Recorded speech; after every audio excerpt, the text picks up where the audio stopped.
Hi, I'm Daniel. I'm a sleep physician. And if you have insomnia, this channel is for you. Today, an insight into how to overcome insomnia drawn from the game of chess. Nice having you back here. And if it's your first time on this channel, welcome and hope you find something of value here. Today's insight goes out with special thoughts to Kaylee. Kaylee has mentioned to me several times that she has struggled with getting better, sleeping better, because she's so afraid that her attempts at sleeping better will cause her to have a poor night's sleep. Let me elaborate a little bit on that, and particularly if you're new to the channel, what I talk about here is really all about cognitive behavioral therapy for insomnia, and the key technique is really a technique called bedtime restriction or sleep restriction therapy, and it involves kind of delaying your bedtime, spending a little bit less time in bed than you usually do, so that you have a really strong sleep drive when you go to bed that can help you fall asleep and sleep through the night, and you can then kind of extend your time in bed gradually.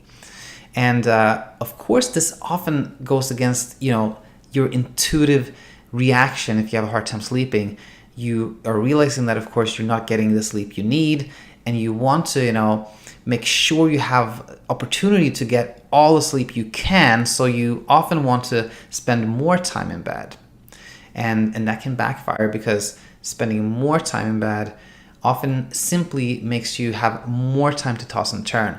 Now, back to what I mentioned about Kaylee, one of the viewers here.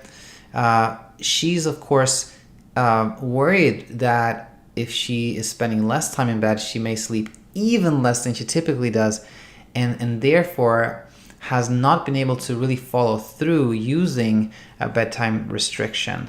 And before I get to this insight, two things. One is no specific medical advice here to you, Kaylee, or anybody else, but rather general advice and general thoughts that I hope will be helpful. And secondly, chess is, of course, a game that centers around moves and counter moves and strategy. And this insight is not about that, but rather about thinking long term, and about acceptance, and about expectations. Imagine a game of chess. Very rarely is a game of chess won without any loss or any sacrifice. It is very rare that you don't lose at least one or a couple of pawns. In fact, sometimes losing a pawn is desirable, because it opens up for an opportunity that you may not have seen, or something that you actually were hoping for. So what am I talking about here? Well, it is very common when you start bedtime restriction that the first couple nights particularly may be actually worse than your kind of baseline insomnia, meaning you decided to go to bed a little later than you usually do, but you also have an early wake-up time that you have to respect. So the first couple of nights, you may have so much anxiety and stress that even though you're going to bed later, you still wake up, or you still can't fall asleep, and then you have to be up early, so you actually get less sleep as you start to treat your insomnia than you do at baseline. And that is the loss of the pawn here.